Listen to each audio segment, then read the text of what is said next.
नमस्कार विद्यार्थियों। जैसे आप थंबनेल तो देख ही लिए होंगे, और अगर आप थंबनेल भी नहीं देखें तो आप यहाँ देख सकते हैं कि हमारा जो आज का टॉपिक है वो क्या है। ठीक है, आज का जो हमारा टॉपिक है ये है कि टारगेट 450 प्लस जैक बोर्ड 2022-23। आप जो इस बार एग्ज़ाम देने वाले 10th क्लास का, चाहे वो 12 के हैं या 10th के हैं, तो आपके लिए ये वीडियो बहुत ही हेल्पफुल होने वाला है। हम आपको बताने वाले हैं कि अभी 2-2.5 महीने या 3 महीने एग्ज़ाम टाइम बचा हुआ, ज़्यादा है नहीं। इस बीच में 3 महीने में भी हम चाहें तो कैसे 450 प्लस ला सकते हैं, 90% ला सकते हैं। ठीक है, जिसको 450 बोलते हैं मार्क्स में, वही परसेंट में 90% है। फुल मार्क्स 500 होता है, आप सभी को मालूम है। ठीक है, चलिए बिना समय गंवाए हम स्टार्ट करते हैं बताने का आपको कि मेरे तरीके से आपको क्या फॉलो करना चाहिए, किस तरीके से पढ़ना चाहिए, जिससे कि इतना कम से कम समय में अभी आप 450 से ज़्यादा ला सकते हैं। आप डिस्ट्रिक्ट टॉपर कर सकते हैं, स्कूल टॉप कर सकते हैं, तरह तरह की चीज़ें होती है।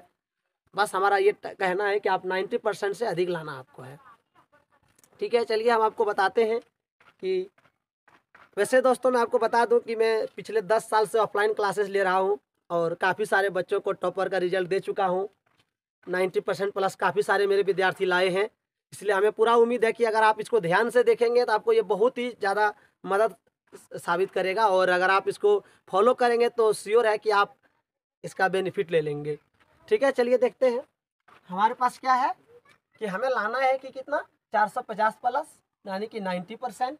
और उसके बगल में क्या लिखे है, यू कैन डू इट। देखिए बहुत सारे बच्चे क्या करते हैं कि पास होने के लिए भी डरते हैं, इसलिए हमने कहा कि यू कैन डू इट, मतलब आप कोई भी इसको कर सकते हैं, नहीं करने कोई बात ही नहीं है। इस संसार में कोई भी ऐसा काम नहीं है जो इम्पॉसिबल है, बशर्ते आपको दोस्तों उस तरीके से उसमें समय देना होगा। ठीक है, चलिए देखते हैं। सबसे पहले आप सभी को मालूम है कि एग्ज़ाम जो इस बार होगी तो किस तरीके से होगी। ठीक है, तो आपको मालूम है कि 40 नंबर जो है वो MCQ क्वेश्चन आएगा, और 40 मार्क्स का जो आएगा वो क्या आएगा, सब्जेक्टिव आएगा। सब्जेक्टिव में 1 वर्ड 1 लाइन 2 वर्ड सब तरह का होगा। ठीक है, उसके बाद 20 मार्क्स जो है दोस्तों वो स्कूल से आपको इंटरनल के तौर पे मिलेगा या प्रैक्टिकल के, जो समझे। ठीक है, हम आपको सबसे पहले इसमें बताएंगे एक तरफ में कि आप ऑब्जेक्टिव में क्या करने से MCQ का मार्क्स कैसे उठाएंगे, और फिर हम इस साइड में बताएंगे आपको कि सब्जेक्टिव का मार्क्स आप कैसे ज़्यादा से ज़्यादा ले सकते हैं। मेरा यहाँ मेन मोटिव रहेगा दोस्तों कि आप स्मार्ट वर्क करके कैसे नंबर ला सकते हैं। हार्ड वर्क तो सब करते हैं, यहाँ हम क्या करेंगे, हार्ड वर्क के साथ में कुछ स्मार्ट वर्क करने का आइडिया बताएंगे आपको कि कम से कम मेहनत में भी नंबर ला सकते हैं आप। ठीक है, चलिए तो सबसे पहले हम बात करने वाला एग्जाम पैटर्न क्या होना चाहिए। हम यहाँ ऑब्जेक्टिव वाला पैटर्न की बात कर रहे हैं, यानी कि MCQ का बात कर रहे हैं। दोस्तों अगर आप 40 में 40 नंबर लाना चाहते हैं तो आपको क्या करना चाहिए, आप सोचिए क्या करेंगे जो MCQ में 40 में 40 अपने मार्क्स ले आए। देखो बच्चों, MCQ जो होता है ना वो ज़्यादा टफ एग्जाम होता है। ठीक है, इसीलिए इसमें क्या होना चाहिए कि आपको NCERT जो है, NCERT को लाइन बाय लाइन पढ़ना चाहिए। ठीक है, लाइन बाय लाइन। अब सवाल होता है कि आप लाइन बाय लाइन इसको पढ़ेंगे तो क्या आपके पास उतना समय है कि आप बुक लेके खोल के अभी बैठ जाएंगे 3 महीने में सभी सब्जेक्ट की सभी कहानियों को पढ़ के ख़त्म कर देंगे। तो अगर आपके पास संभव है तो आप ऐसा कर सकते हैं, आपके लिए ज़्यादा बेनिफिशियल रहेगा। ठीक है, आप नहीं भी कर सकते हैं तो आजकल तो सबके पास यूट्यूब का सिस्टम है, आप ऑनलाइन इसको हर एक चैप्टर का वीडियो जो एक प्रकार से कह सकते हैं मैराथन क्लास के रूप में डालते हैं बहुत टीचर लोग। ठीक है, हम भी बहुत सारा चैप्टर का डालते हैं, तो आप वहाँ से जाकर देख सकते हैं कि 1 घंटे में 1.5 घंटे में वो क्या करते हैं, एक चैप्टर को पूरा कंप्लीट कर देते हैं। मतलब क्या करते हैं, उसमें से कुछ मुख्य जो क्वेश्चन होती है, जो मुख्य बातें होती है, उसको निकाल के एक जगह पे आपको समझा दिया जाता है। तो आप हमारे ख्याल से अगर आपके पास समय है तो सबसे बेटर रहेगा कि आप अभी भी कहानी को पढ़ लें, सारी कहानियों को। ठीक है, और अगर यदि आपके पास उतना समय नहीं है तो कम से कम आप क्या करेंगे, NCERT का हर एक चैप्टर का एक रिवीजन वीडियो देख लेंगे, सबसे बढ़िया रहेगा। ठीक है, उसके बाद है आप ये कर लेंगे NCERT में। उसके बाद आपको और क्या करना है ताकि आप ज़्यादा से ज़्यादा मार्क्स ला सकें। ठीक है, अगर आप इसमें कुछ कमी भी रह जाती है तो ये सब चीज़ें जो नीचे बता रहे हैं वो आपको पूरा करेंगे।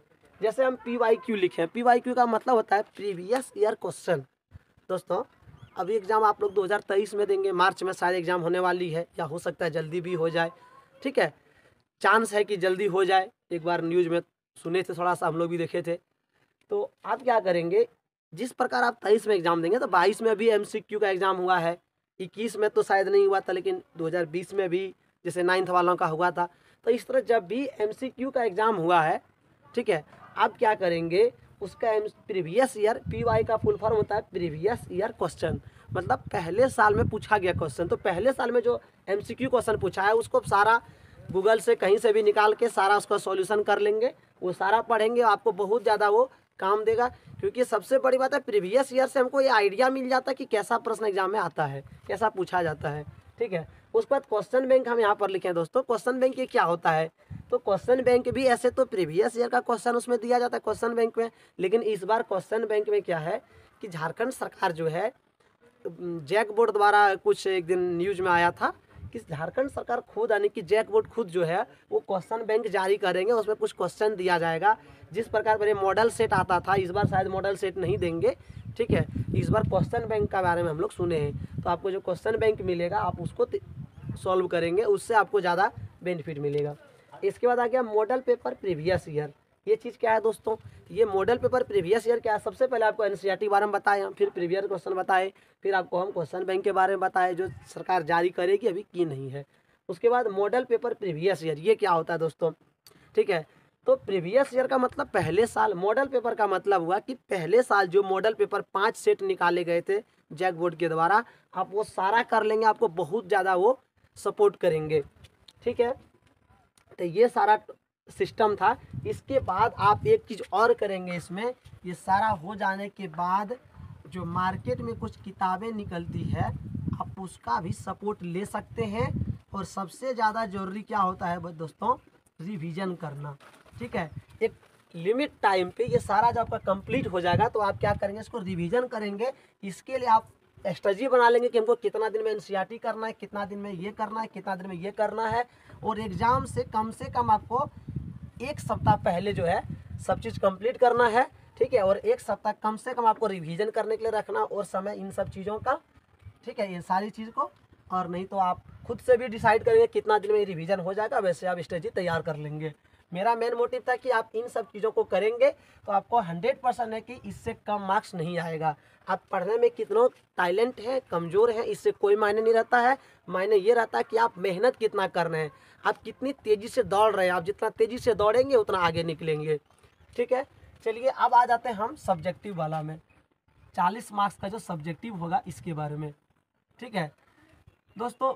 ये 40 मार्क्स का जो सब्जेक्टिव होने वाला है, इसको आप कैसे तैयारी करेंगे, आप सभी को मालूम है। इसमें अति लघु उत्तरीय, लघु उत्तरीय, दीर्घ उत्तरीय सभी तरह के प्रश्न आएंगे, ठीक है।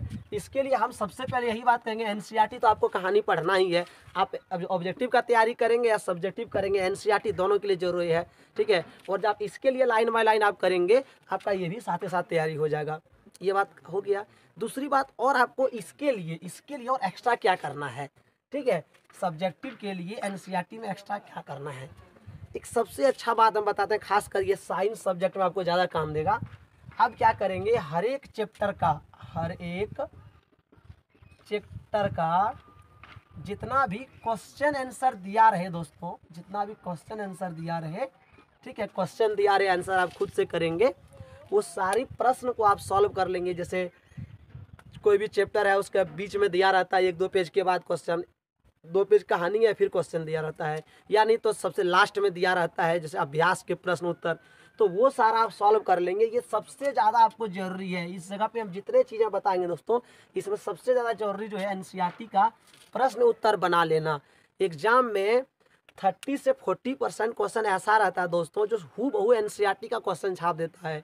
जैसे एग्जाम में आता है साइंस में, संयोजन अभिक्रिया को वियोजन अभिक्रिया का विपरीत क्यों कहा जाता है, ये हूबहू किताब में आपके दिया हुआ है और एग्जाम में ऐसे ही काफ़ी बार आए हैं, ठीक है। आपके NCERT में प्रश्न है कि ऑक्सीजन के संयोग के ह्रास के आधार पर उपचयन और अपचयन अभिक्रिया को परिभाषित करें। हूबहू आपका दोस्तों NCERT बुक में मिलेगा फर्स्ट चैप्टर में।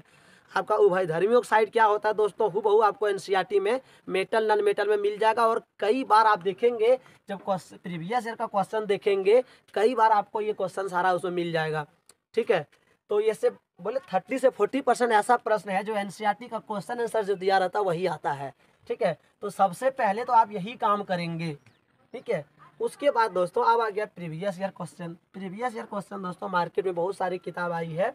ठीक है, अलका प्रकाशन क्या क्या बहुत सारा प्रकाशन का, आपको जो पसंद हो जाए वही ले सकते हैं, क्योंकि प्रीवियस ईयर क्वेश्चन का मतलब है कि हर बुक में क्वेश्चन वही दिया है और आंसर तो आपको उससे लेना है नहीं। या तो आप गूगल से भी देख लीजिए, अगर गूगल में मिल जाता है तो आप वहाँ से भी डाउनलोड कर लीजिए। आपको सबसे ज़्यादा जरूरी क्या है कि हर एक वर्ष का क्वेश्चन को आपके पास होना चाहिए। आप उसको आराम से प्रतिदिन एक एक सब्जेक्ट का बनाते जाएंगे अभी से ही। ठीक है, जैसे खासकर मैथ का तो अभी तक सभी का तैयारी हो गया होगा, सिलेबस कंप्लीट, तो सिलेबस कंप्लीट आप मैथ का बनाइए और एक बार में एक सेट बनाइए कम से कम। ठीक है, जैसे शायद 2012 से अगर मान लिया जाए क्वेश्चन बैंक आपका है तो आप फर्स्ट दिन में 2012 का एक दिन में बैठे बना लें, अगले दिन में 13 का बना लें। ठीक है, इस प्रकार के अब आपका काम भी तेजी से होगा और समय पे आपका कंप्लीट भी होगा, क्योंकि आपको पता है दोस्तों कि लास्ट में हम क्या दिए हुए रिवीजन, आपको इसके लिए समय रखना जरूरी होगा। ठीक है, उसके बाद आप क्या करेंगे, क्वेश्चन बैंक। क्वेश्चन बैंक जो जैक बोर्ड द्वारा जारी होगी, जब वो जारी होगी तब आप उसको बनाएंगे। ठीक है, तो इसको भी आप यहाँ पे नोटिस कर लेंगे। उसके बाद आ गया previous year model paper, model question. दोस्तों जब कोविड नहीं आए थे उसके पहले भी मॉडल पेपर मिलता था स्कूल के द्वारा, जैक बोर्ड के द्वारा। ठीक है, आप 18 का 17 का उस समय 16 में भी मॉडल पेपर जारी होती थी। तो आप क्या करेंगे, जो प्रीवियस ईयर मॉडल पेपर है वो कहीं से भी एडजस्ट कर लेंगे।